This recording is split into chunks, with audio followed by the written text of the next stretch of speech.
Bonjour mon frère, ma soeur, j'espère que tu vas bien. Ici ton frère, l'Afro-Canadien. Euh, Aujourd'hui, je vais parler d'un sujet qui est assez sensible et je prie que le Saint-Esprit touche le cœur des personnes qui seront concernées par rapport à cette vidéo. Quand moi je parle, il faudrait que vous compreniez quelque chose. Et le Seigneur m'est témoin, je n'ai jamais parlé pour chercher un buzz. Parce que s'il fallait que je cherche les buzz, il y avait des sujets que je devais aborder pour avoir des buzz, avoir plus d'abonnés, avoir des gens qui me suivent, vous m'appréciez. Moi, ce n'est pas mon approche. Mon approche, c'est qu'au travers de mes paroles, que la vie soit transmise aux autres. Et non la mouvance. Je ne suis jamais la mouvance. Le but de mes vidéos a pour but de donner la vie où il y a la mort, la vie où il y a la tristesse, la vie où il y a le découragement, la vie où quelqu'un pense que c'est perdu, il n'y a rien, il n'y a plus rien à faire. C'est ça le but de mes vidéos. Raison pour laquelle mes sujets sont des fois bizarres. Et c'est seulement celui ou celle qui a été choisi qui va comprendre ce pourquoi je parle de tel ou de tel sujet. Ok? Comme vous avez vu, on va parler d'infertilité. Les 9 raisons des fois qui ont souvent tendance à provoquer l'infertilité. Ok? Bien avant de parler de ça, comme je dis souvent, si tu as des factures d'électricité pour ceux qui sont en Alberta et aux États-Unis, mais particulièrement au Québec, si tu es au Québec et que tu veux économiser en électricité, en téléphonie mobile, ok, Internet de maison, ok, caméra de sécurité, ok, téléphone résidentiel, écris-moi en aparté, que ce soit sur le lien qui est en bas sur Facebook, sur YouTube, le lien qui est en haut sur Facebook assigné à cet effet, ou si tu m'écoutes sur TikTok ou sur Instagram, écris-moi en inbox pour que je puisse te répondre en fait. Ne m'écrivez pas en commentaire parce que ça ne sert à rien. Des fois, il y a beaucoup de gens qui m'écrivent. Je n'ai pas le temps de partir regarder sur chaque plateforme qui a écrit quoi en fait. Ok? Donc, vous savez, parfois, j'ai remarqué personnellement que dans la communauté afro-caribéenne, quand je vois ces fois des jeunes couples, de plus en plus, je vois qu'il y a beaucoup de couples qui se marient et qui n'ont pas d'enfants. Pas parce qu'ils ont décidé d'en faire plus tard. Non. Je me rends compte que de plus en plus de couples n'ont pas d'enfants parce que l'enfant ne vient pas. Ils essayent, ça ne vient pas. Je dis bien dans la communauté afro-caribéenne. Et ça m'a poussé à faire des recherches dessus. Est-ce que c'est un fléau qui est grandissant? Qu'est-ce qui génère ça? Qu'est-ce qui provoque ça? C'est autant de questions qu'on va développer aujourd'hui. Ok? Mais bien avant de parler de ça, je voudrais d'abord qu'on redéfinisse c'est quoi l'infertilité. Parce que tu peux avoir beaucoup d'idées préconçues selon tes traditions, selon ses coutumes. Un homme n'est pas fertile.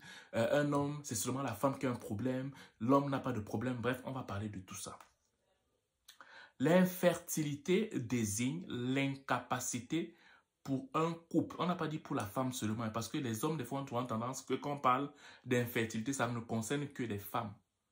On a dit pour un couple. Ça veut dire qu'un homme peut être infertile. Une femme aussi peut l'être. L'infertilité désigne l'incapacité pour un couple de concevoir un enfant après avoir essayé régulièrement pendant une période d'au moins 1 an, sans contraception.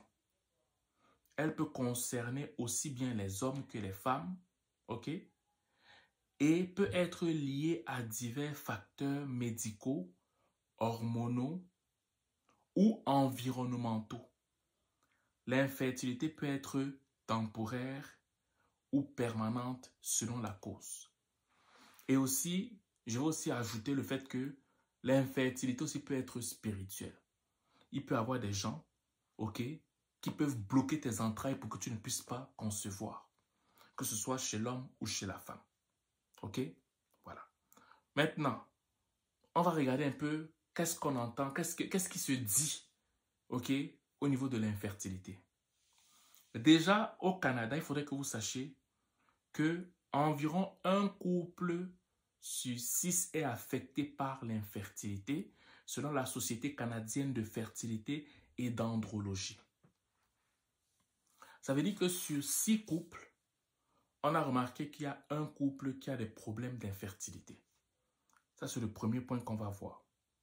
Le deuxième point, on dit qu'une des raisons, ok, qui fait en sorte qu'il y a l'infertilité, particulièrement chez la femme, c'est à cause du fait que beaucoup de femmes maintenant retardent leur maternité.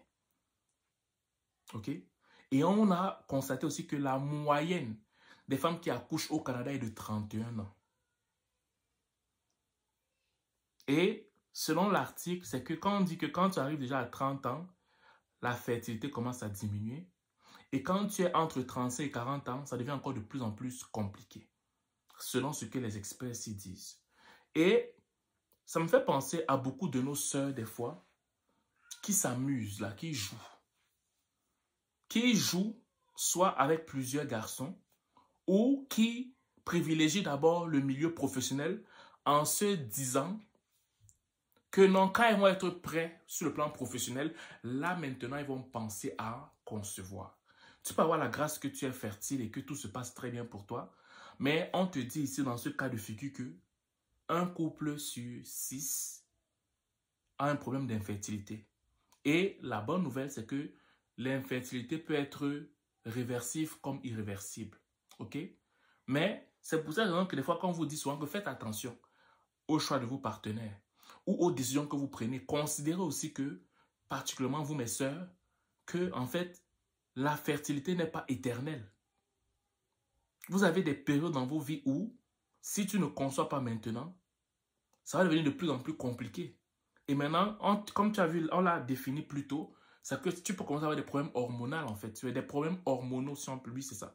Des problèmes hormonaux. Tu peux aussi avoir le fait que quelqu'un est jaloux de ton succès professionnel, effectivement, et il fait tout pour bloquer tes entrailles. Du moins pour ceux qui y croient. Parce qu'il y en a qui vont te dire que non, c'est impossible spirituellement, tout se passe scientifiquement, ça n'engage que toi. Donc, pense à ce paramètre-là quand tu es avec ton copain ou ton fiancé ou je ne sais pas trop quoi, pensez à ça. Que tu ne vas pas tout forcément être constamment apte à concevoir. Parce qu'à partir de 30 ans, le compte à rebours commence. Le compte à rebours commence. Fais attention à ça. On parle de risque accru de complications. Les femmes âgées, bon, quand on parlait de femmes âgées ici, je pense que c'est normal. C'est la traduction en fait en français. On parlait après 40 ans. C'est ce qu'il voulait dire ici. Les femmes après 40 ans font face à des risques plus élevés de fausses couches. Ok? Et de complications pour la santé du bébé, comme le syndrome de Down. Tu vas voir qu'il y en a qui vont tellement pousser à la carrière professionnelle. C'est vers la fin trentaine qu'elles vont dire qu'elles veulent concevoir. Je ne suis pas en train de te juger si c'est ça ton choix. Mais, selon l'article là, on dit que les femmes de 40 ans, ok, ou bien vers 40 ans, ou après 35 ans, ok, font face à des risques plus élevés de fausses couches. Ok, et de complications pour la santé du bébé. Voilà. Et aussi, un autre point qui fait en sorte qu'il y a des problèmes d'infertilité, ok, c'est le fait que le traitement coûte cher. Quand des fois il y a des problèmes d'infertilité, on te dit que le traitement coûte jusqu'à 15 000 $ par cycle. 15 000 $ par cycle. Tu essaies un cycle, ça ne marche pas. Tu peux encore chercher un 15 000 $. Tu essaies, ça ne marche pas, 15 000 $. Tu vas essayer ça combien de fois? Ce n'est pas tout le monde qui a ces moyens-là. Donc, ça veut dire que, comme vous avez dit que c'est réversible et irréversible, même pour ceux qui, genre, c'est possible, il faut juste des soins. Les soins, on te dit que c'est 15 000 $ par cycle. Donc, maintenant, on va voir les 9 points qui causent généralement des problèmes d'infertilité. Ok, quand c'est réversible. Quand on parle de réversible ici, ça veut dire que c'est malgré, même si ça crée des problèmes, ça pourrait être soigné. Mais tu vois que quand tu dis que ça pourrait être soigné, ben, ça coûte quand même très cher là, pour que ça se soigne. D'où le fait que certaines personnes juste laissent juste tomber en fait. Ok? Voilà. Le mode de vie affectant la fertilité. Un des points qu'on dit que ça affecte la fertilité, on te parle du stress chronique. Vous voyez, nous sommes ici au Canada. On est tout le temps stressé. Que ce soit par notre emploi, que ce soit par notre partenaire de vie, que ce soit par notre groupe où on se trouve, même l'environnement. Des fois, on est stressé et si tu ne fais pas attention, ça peut dérégler ton côté hormonal. Le stress perturbe les hormones et peut affecter l'ovulation. Je veux vraiment que vous mettez dans votre tête que quand on parle d'infertilité, ce n'est pas forcément irréversible. C'est aussi réversible dans la mesure où c'est soignable. Ok? Donc, quand je parle des points qui peuvent affecter la fertilité, ça veut dire que toi encore, tu peux avoir des enfants. Mais il faut qu'on t'assiste. Mais, comme on a vu plus tôt, ça coûte 15 000 $ par cycle. Ce qui n'est pas à la portée de tout le monde. On te parle du stress chronique. On te parle de l'alimentation déséquilibrée. L'excès de poids, l'insuffisance pondérale et les carences nutritionnelles. Non, ce n'est pas seulement quelqu'un qui est obèse. Hein. Non, non, non, non, non. C'est aussi quelqu'un qui est maigre, ok? Parce que tu veux faire la taille, mais tu n'as pas assez de nutriments dans ton alimentation. Carence nutritionnelle. Tu n'as pas assez d'aliments dans ton alimentation. Ton alimentation n'est pas assez riche. Ça peut te créer en toi des problèmes de fertilité. Je pense aussi que pour l'homme aussi. Parce que je sais qu'il y a certaines femmes que quand je vais commencer à parler, on dit que oui, mais l'homme aussi, non, non. Là, tu es en train de vouloir fuir. Tu fais une fuite en avant. Non. Essaie de comprendre ce que je veux dire. Là, je mélange homme et femme. Si ça peut te plaire. Voilà. On te dit que quand tu manges mal, ça peut te créer des problèmes de fertilité. Ça peut être beaucoup plus compliqué pour toi de concevoir un enfant. C'est ce qu'on dit. Ok? Consommation excessive d'alcool et de tabac. Ok? Ces habitudes diminuent la qualité des ovocytes et augmentent les risques d'infertilité. La sédentarité, quand tu joues dans tes choses, tu ne bouges pas beaucoup. Le manque d'exercice, le manque ou l'excès d'exercice peut affecter l'ovulation. Donc, pour ceux qui ne font pas beaucoup d'exercice et ceux qui en font trop, on te dit que quand tu en fais beaucoup, ça peut te rendre dysfonctionnel, toi, madame, l'ovulation. L'exposition aux substances chimiques. Ça dit que ça peut créer des problèmes. La vie sexuelle non protégée. Tu n'as pas besoin qu'on t'explique ça. Tu n'as pas besoin, à moins que tu veuilles qu'on t'explique pour la vie sexuelle non protégée. Si tu as des partenaires, ça peut te créer des complications. Ou bien si tu peux faire l'avortement et qu'il y a des complications. Parce qu'on te dit que oui, c'est très sécuritaire. Mais des complications dans ce domaine-là, ça peut générer en toi comme une forme d'infertilité, soit réversible ou irréversible. Comme on a parlé plus tôt, le report de la maternité. Mes sœurs, quand vous avez la capacité de faire des enfants, faites des enfants. Ce qui veut dire en d'autres termes que soyez beaucoup plus sérieux que les hommes. L'homme peut faire l'enfant à n'importe quel âge. Hein. Même sur son lit de mort, il peut faire un enfant.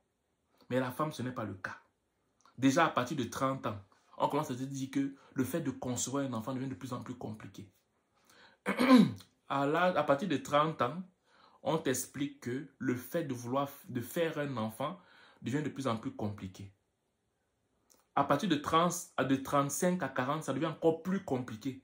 De 40 en diminuant, c'est encore plus compliqué. Et même quand tu en fais, on te dit que ton enfant risque d'avoir des maladies comme je pense le syndrome de Down, un truc comme ça. Mais l'homme, ce n'est pas la même chose. Hein. L'homme à 50 ans, il peut faire des enfants. 60 ans, il peut faire des enfants. 70 ans, il peut faire des enfants. 80 ans, il peut faire des enfants. Mais ce n'est pas le cas pour la femme. Donc, quand tu es en relation avec quelqu'un, fais attention, prends ça en considération. Oui, tu es jolie, tu as 20 ans. Après, tu commences à aller avec fin 20 ans. Tu commences à dire que oui, mais les hommes ne sont pas sérieux, mais tu as joué toute ta vingtaine. Et quand maintenant tu veux être sérieuse, mais tu as tellement joué que tu ne trouves pas quelqu'un et tu commences à faire la course contre la montre et tu choisis n'importe qui parce que tu veux des enfants. Faites attention, mes sœurs. Faites attention. Faites attention, sinon vous allez vous tirer une balle dans le pied. On te parle, l'usage de drogue. Les drogues récréatives peuvent perturber les cycles menstruels et la qualité des ovocytes. Ok? Et le dernier point, qui a l'air bête, mais ça marche, c'est vrai, la perturbation du sommeil. On te dit que le sommeil, un mauvais sommeil peut dérégler les hormones et affecter la fertilité. Un mauvais sommeil peut dérégler les hormones et affecter la fertilité. Les sœurs qui veulent toujours faire des temps plein, temps supplémentaire, tu ne dors jamais, tu es toujours en train de travailler, toujours en train de courir, tu n'as pas un bon sommeil. On te dit que ça peut affecter la fertilité. Et je rappelle encore, quand on dit que tu es infertile, ce n'est pas forcément irréversible. Ça peut se soigner. Mais selon l'article, tu te rends compte que, en fait, pour soigner ce genre de cas, on te dit que par cycle, ça coûte autour de 15 000 $. Quelqu'un va me dire que oui, mais il y a des remèdes traditionnels. Ok, je suis d'accord avec toi. Mais au lieu d'arriver à ça, ok, ben, prends ta vie au sérieux, surtout jeune femme. Prends ta vie sérieuse dans ce que tu manges, dans comment tu dors, avec qui tu es, et prends en considération ton âge. Parce que tu ne peux pas t'amuser toute ta vie. Tu ne peux pas t'amuser toute ta vie. Surtout quand tu dis que tu veux avoir une famille. Fais attention à tous ces paramètres-là, en fait. Ok? Et moi, maintenant, ce que je vais faire là, c'est que je vais prier avec toi, ma soeur, et toi, mon frère, qui a des problèmes d'infertilité. Ok? Des problèmes d'infertilité tant réversibles ou irréversibles. Je vais prier avec toi. Ok? Parce que moi, vous savez, je fais une analyse socio-spirituelle. Je suis un chrétien et je crois que la puissance de Dieu peut te permettre de concevoir. Peut-être les médecins ont dit des choses. Je ne suis pas en train de remettre en question la science. Mais je crois plus que jamais que le Saint-Esprit peut faire en sorte que tu puisses enfanter. Du genre que quand tu vas aller avec ton partenaire pour concevoir, que cette foi-là soit la bonne. Que cette foi soit la bonne.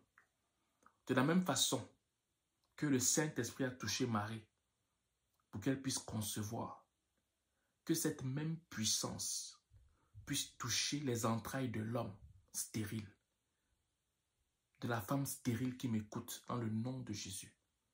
La Bible dit dans Ésaïe 7, verset 14, « Eh bien, le Seigneur vous donne lui-même un signe. La jeune femme va être enceinte et mettre au monde un fils ou une fille dans ton cas. Tu prends ta main, tu vas poser sur ton bas-ventre, que tu sois un homme ou une femme. Répète après moi. Répète après moi. C'est dans Ésaïe 7, verset 14. Eh bien, le Seigneur vous donne lui-même un signe. La jeune femme va être enceinte et mettre au monde un fils ou une fille. Voilà. Maintenant, je vais prier. Seigneur, dans le nom puissant de Jésus, j'ai obéi à ta parole. Tu vois ma soeur qui cherche un enfant. Elle n'arrive pas à concevoir. Ça fait des années et des années qu'elle aspire à avoir un enfant. Tu vois mon frère qui cherche un enfant. Il n'arrive pas à concevoir. Ça fait des années et des années. Il n'arrive pas. Ça rend triste ce couple. Ça rend terne ce couple. Ça rend ce couple complètement désemparé. Ils ont des biens. Ils ont tout ce qu'il faut sur le plan matériel. mais ils n'ont pas des cris à la maison. Ils n'ont pas le bruit à la maison. Ils n'ont pas le désordre qu'un enfant peut mettre dans une maison. Raison pour laquelle, malgré leur bien, papa, il y a la tristesse. Ils se sentent abattus. Papa, comme tu l'as dit dans ta parole, donne-leur un signe afin que tu es vrai, que tu es Jésus qui donne la vie à tout ce qui est mort. Dans le puissant nom de Jésus, la même vie qui a touché Marie pour qu'elle puisse concevoir, permet à ce que lorsque ce couple va aller concevoir, qu'il puisse cette fois-ci avoir un enfant dans le nom de Jésus. Permet à ce que ce couple, à cause de ce signe que tu dis que tu vas donner maintenant même, puisse aller concevoir, et quand ils vont aller concevoir dans leur chambre, que cette fois-ci soit la bonne dans le nom de Jésus-Christ. Peu importe leur appartenance religieuse, peu importe d'où ils viennent dans le monde, peu importe, papa, que cette fois-ci soit la bonne et qu'ils puissent porter leur enfant et dire que oui, le Seigneur est merveilleux. Que le signe a été pour eux. Je te dis merci Seigneur parce que tu agis maintenant, parce que tu confirmes mes paroles. Je te dis merci parce que cette femme, parce que ce couple, parce que ce monsieur vont porter leur enfant et vont te rendre gloire.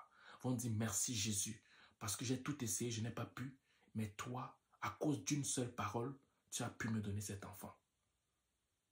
Merci Jésus parce que tout cela s'accomplit maintenant. C'est à ton nom puissant que nous avons prié. Amen. Je te dis merci Seigneur parce que